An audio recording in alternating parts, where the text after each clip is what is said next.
I need to write a book. And so I started planning more trips, and I just kept going back. And the reason this is important, Joe, and we can dig into this in more depth.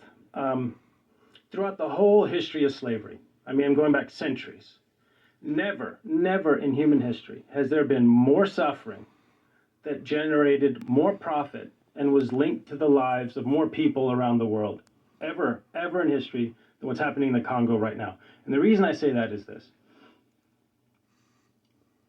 The cobalt that's being mined in the Congo is in every single lithium-ion rechargeable battery manufactured in the world today. Every smartphone, every tablet, every laptop, and crucially, every electric vehicle. So you and I, we can't function on a day-to-day basis without cobalt, and 3/4 of the supply is coming out of the Congo. And it's being mined in appalling, heart-wrenching, dangerous conditions. And so that's why people need to know, because by and large, the world doesn't know what's happening in the Congo.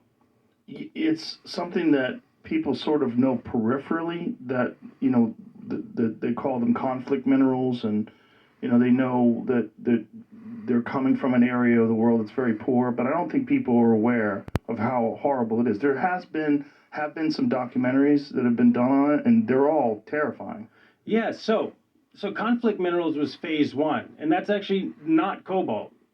What does it refer to? Conflict minerals? So conflict minerals, also called the 3TG minerals, are tin, tungsten, tantalum, and gold. And those are in the eastern Congo. And that catastrophe started around the year 2000, late 1990s, 2000, shortly after the Rwandan genocide. The militias moved in, and Eastern Congo is sitting on some of the largest reserves in the world of those 3TG minerals, especially tantalum. And those are all used in microprocessors. And you can think back to, around the year 2000, mobile phones first started coming out and gaining traction. I still remember my little StarTAC flip phone that I had from Motorola. You remember that? Sure. And all that supply was coming out of Eastern Congo. Militias and warlords were forcing the local population at gunpoint, machete point, to dig this stuff out, and it was flowing up into the formal supply chain, into mostly those first generation cell phones. And that became known as conflict minerals. Cobalt started later. Cobalt really took off about 10, 12 years ago. And it's in another part of the country, in the mining provinces in the southeast of the Congo. And cobalt took off because it was started to be used in lithium-ion batteries to maximize their charge and stability. And it just so happens that the Congo, just as it was sitting on more than half the world's reserves of coltan, and of course a lot of gold and diamonds and other things, is sitting on more cobalt than the rest of the planet combined. And it's in a small little patch of the Congo, southeastern corner, a part that used to be called Katanga.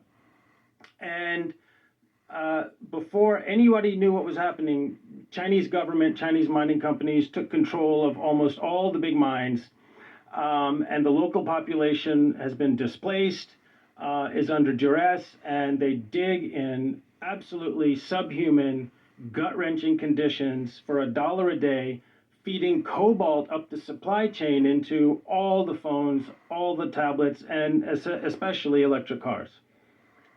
And we're looking at a video now. Jamie, what is this? The mines? This is his video. So I think so. This is so crazy to see. This is the bottom of the supply chain of your iPhone, of your Tesla, of your Samsung. I mean, I'm just naming those companies. Right. It's all of them, right? All of them. We're not just picking on them. And here's what you need to know, Joe, about this video. I was the first outsider to get into this mine. And that's why it's just a really short video that I was able to take. This is an industrial cobalt mine where there's not supposed to be one artisanal miner. Now, that's the term used for people who are just digging by hand as opposed to tractors and excavators. There's not supposed to be one here. That's what the story is told at the top of the chain. This mine, and I can name it, it's called Shabara. There's not supposed to be one artisanal miner here, according to the consumer-facing tech companies and EV companies buying this cobalt. Lo and behold, I walk into this place, and this is what I see.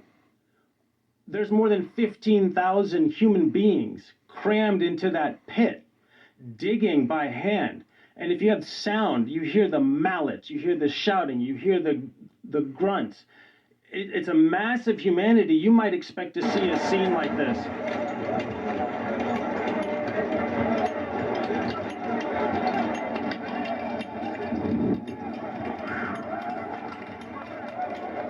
So there's a term that gets used, clean cobalt. There's no clean cobalt. It's not real. No, it's all marketing. It's all PR. It's a fiction. Just like that